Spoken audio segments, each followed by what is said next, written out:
Paimon never thought she'd see you two together. Nice to see you again, Traveler and Paimon.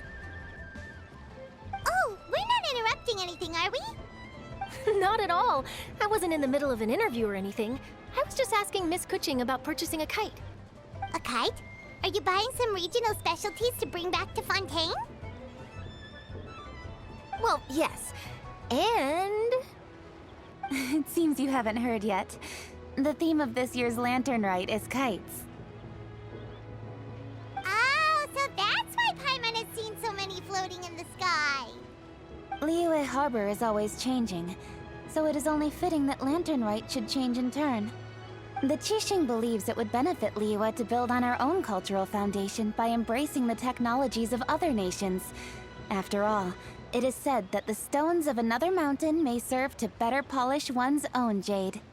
yeah, remember my business meeting with Tianquan Ningguang the last time I was in Liyue Harbor? That's what it was about. But all I really did was use my network to introduce Lady Ningguang to some interesting people. I'm not sure that quite counts as fostering cooperation. In the end, we decided to combine Liyue's traditional art of kite making with Fontaine's mechanical vertical lifting device. Mechanical lifting device? Sounds pretty impressive. But don't kites just use the wind to fly? Why would you need to add some— Well, you've actually just answered your own. How high and far a kite can fly depends as much on the weather conditions as on the skill of the person holding the string. But as soon as there's no wind, you can only flail about helplessly like a sweet flower medaka out of water. Experience doesn't matter at that point. Exactly. Liyue is now a nation ruled by humans after all. It's about time we had the power to make a kite fly, don't you think? Plus, the easier we can make it to enjoy, the more people will want— Right? I also thought it was a novel idea. Plus, it shouldn't cost much to do. With Miss Charlotte's help, everything has gone smoothly. Our new mechanical kites are already available to purchase from a stall in the harbor. We're having trouble keeping up with demand. We also gave quite a bit of thought to the price. We didn't want it to be too— Cool! Turns out you two and Ningguang— Toys? You see, Miss KEQING?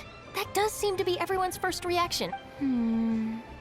Although kites are one of our most time-honored cultural relics, outside of their use in certain ceremonies, I suppose they're considered playthings more than anything now. But to me, there's so much more than that. Think for a second about how remarkable it is that a flimsy paper kite attached to a string has the capacity to touch the sky. It is this light piece of paper that also carries the weight of Liyue's cultural traditions. There's an old poem that goes, "O kite born of paper, flying true in sound, a lone traveler wanders, just waiting to be found."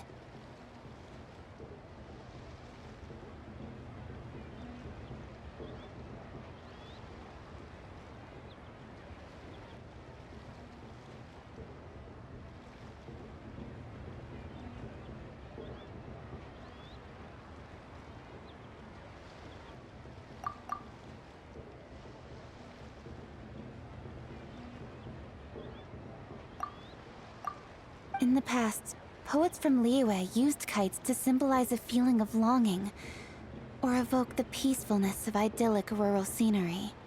If the people of today can derive enjoyment from this activity, they will not only be more likely to better appreciate the tradition, but also to pass it down to the people of tomorrow. That's the KEQING we know, always thinking 5 steps ahead of anyone else. Well said, Miss KEQING. I've learned quite a bit myself. As long as you're willing to listen, I'm happy to share. I also know quite a lot about the various folk traditions related to kites.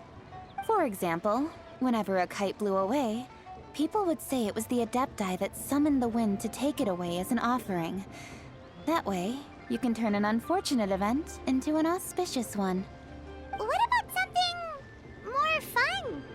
Do you know anything like that? More fun. Let me think.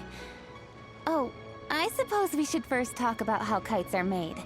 It's another one of our precious forms of traditional craftsmanship. My grandfather told me that back when he was a boy, children learn the art of kite making step by step from their elders. First, you use the thin strips of bamboo to construct the frame. Then, you draw a design of your choice on a piece of paper, paste it onto the frame, and tie on the string. Then, you look towards the sky and release the kite to soar among the clouds. Some people write down certain names or desires on their kites, cut the string, and let them fly free.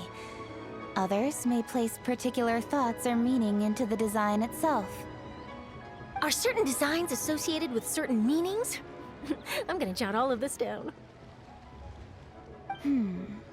Well, for example, kites in the shape of a butterfly typically symbolize freedom, happiness, or the desire to break free. Fascinating. What else can you tell me? The scissor-tailed swallow is the most classic design. It symbolizes good fortune and joyful tidings. Different colors also have small variations in meaning. Are these commonly understood meanings and symbols in Liyue? Kind of like the language of flowers in Fontaine. I believe so. Most have probably heard something about it from their elders at some point. If you're interested, Miss Charlotte, I have several books on the topic that I could lend you. They could be a useful reference. That would be a huge help! Great! Looks like I've got the outline for quite the article on my hands. Perfect! We're gonna take a look around. Then I'll show Miss Charlotte to my home for a little while. I almost forgot.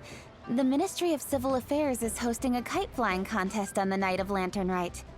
If you're interested, you're more than welcome to bring a kite and participate. The rules are simple.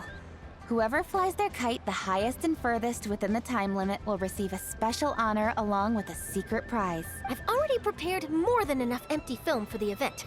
I can see the spectacle already. Oh, Paimon was on board the moment you said secret prize.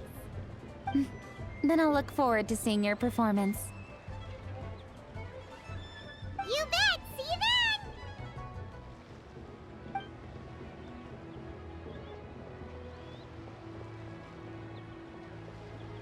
Wait, Traveler? Take a peek to your right. Do you see those two people lurking over there? Is it just Paimon? Or were they staring at us the whole time we were talking to KEQING and Charlotte just now? They seem fishy. Huh. Well, yes, but something's up. Paimon just has a bad feeling. Do you think they could be treasure hoarders? They always seem to be stirring up trouble during Lantern Rite. Oh, Paimon's sick of waiting around for something bad to happen. We should strike first, you know. Foil their plans before they even begin. You go right, Paimon will go left.